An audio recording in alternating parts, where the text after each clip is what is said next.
வாய்ப்புகளும் தொடர தமிழும் தமிழகமும் தலைநிமிர மோடியின் கேரண்டி இருக்கு. பயம் எதற்கு? கஷ்டப்படும் மாலத்தீவுக்கு மீண்டும் அரிசி சப்ளை. ஜெய்சங்கர் சுவையான பதில். மாலத்தீவு அதிபராக சீன ஆதரவாளரான முகமது முய்சு சென்ற ஆண்டு தேர்வு செய்யப்பட்டார். தான் அதிபரானதும் அவர் சீனாவின் பேச்சை கேட்க ஆரம்பித்ததுடன் மாலத்தீவில் முகாமிட்டிருந்த இந்திய படைகளை உடனடியாக வெளியேற வேண்டும் என்றும் கேட்டுக் கொண்டார். இதனால் இரு நாடுகளுக்கிடையிலும் உறவில் கசப்பு ஏற்பட்டது. மேலும் இந்தியாவுடன் செய்து கொண்ட முந்தைய தொழில் ஒப்பந்தங்கள் பரிசீலனை செய்யப்படும் என்று தெரிவித்த அவர் சீனாவுடன் புதிய ஒப்பந்தங்களை ஏற்படுத்தினார். இந்நிலையில் நம் இந்திய பிரதமர் மோடி மாலத்தீவுக்கு அருகே உள்ள லட்சத்தீவுகளுக்கு சென்று சுற்றுலா விழிப்புணர்வை ஏற்படுத்தினார். இது சுற்றுலாவை பிரதான தொழிலாக கொண்ட மாலத்தீவுக்கு கடும் சரிவு ஏற்படும் என்பதால் அந்நாட்டு அமைச்சர்கள் சிலர் இந்தியாவையும் இந்திய பிரதமர் மோடியையும் எதிர்த்து கடுமையான வாசகங்களை தெரிவித்தனர்.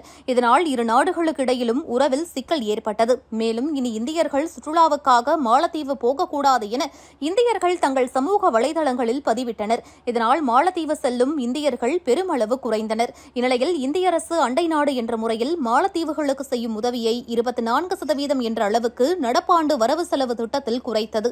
இதனால் அந்நாட்டுக்கு இந்தியாவிலிருந்து இறக்குமதி செய்யப்படும் அரிசி, கோதுமை, மருந்து பொருட்கள் மற்றும் கட்டுமானத்திற்கு தேவைப்படும் மணல் போன்றவற்றின் விலைகள் அந்நாட்டில் தாறுமாறாக உயர்ந்தன. கடும் தட்டுப்பாடும் ஏற்பட்டது. ஏற்கனவே இந்தியர்கள் வருகை குறைவால் அந்நாட்டுக்கு சுற்றுலா வருவாய் கணிசமான அளவில் குறைந்ததுடன் இப்போது அத்தியாவசிய பொருட்களின் விலையும் அதிகமானது.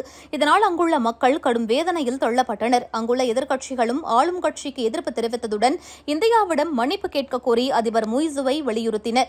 மேலும் இந்தியாவுடன் இணக்கமாக செல்லவில்லை என்றால் நாடாளுமன்றத்தில் நம்பிக்கையில்லா தீர்மானம் கொண்டு வந்து ஆட்சியை கவிழ்த்து விடுவோம் என மிரட்டல் கொடுத்தனர். இந்நிலையில் அங்கு வரும் ஏப்ரல் 21 நாடாளுமன்ற தேர்தல் நடைபெறவுள்ளது. இதையடுத்து அங்கே தேர்தல் பணிகள் சூடுபிடித்துள்ளன. இந்நிலையில் சமீப காலங்களாக ஆட்டம் போட்ட முய்சுவின் கொட்டம் அடங்கத் தொடங்கியது. சமீப காலமாக வாயதையும் திறக்காமல் மௌனம் காத்து வந்தவர் மீண்டும் இந்திய உறவை நாடியதுடன் இந்திய அரசால் நிறுத்தப்பட்டிருந்த உதவிகள் மற்றும் ஏற்றுமதி சலுகைகளை மீண்டும் கேட்டு வந்தார்.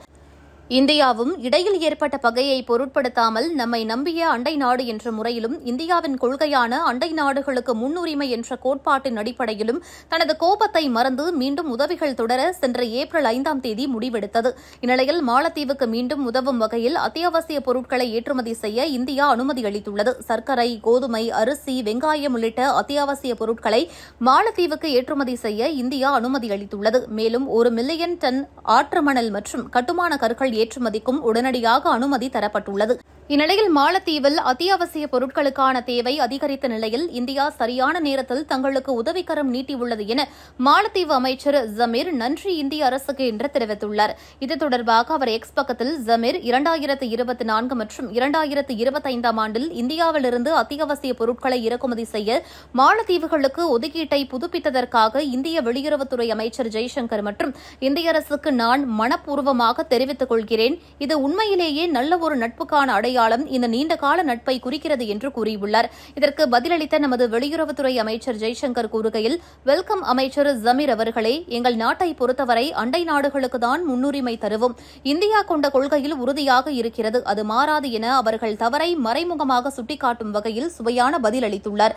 பிரதமர் மோடி தலைமையிலான மத்திய அரசு நெய்பர்ஹுட் ஃபர்ஸ்ட் பாலிசி என்ற கொள்கையை பின்பற்றி வருகிறது.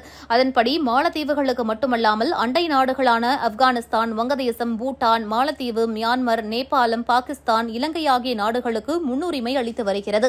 இந்த பிராந்தியம் முழுக்க உள்ள மக்களிடையே இந்தியா தனது தொடர்பை மேம்படுத்துவதே இதன் நோக்கமாகும்.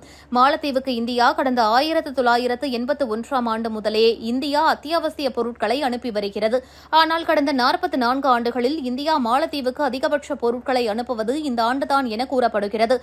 இதுகுறித்து வல்லுநர்கள் கூறுகையில், சீனாவின் சலுகைகளுக்காக அந்நாட்டு அதிபர் முய்சு இந்தியாவுக்கு எதிராக நடந்து கொண்டாலும் அந்நாட்டு மக்களில் பலரும் அந்நாட்டு எதிர்க்கட்சிகளும் இந்தியாவின் மேல் விசுவாசமாக இருந்து வருகின்றனர். இன்னும் 2 வாரங்களில் அங்கு நாடாளுமன்ற உறுப்பினர்களுக்கான தேர்தல் நடைபெறவுள்ளது.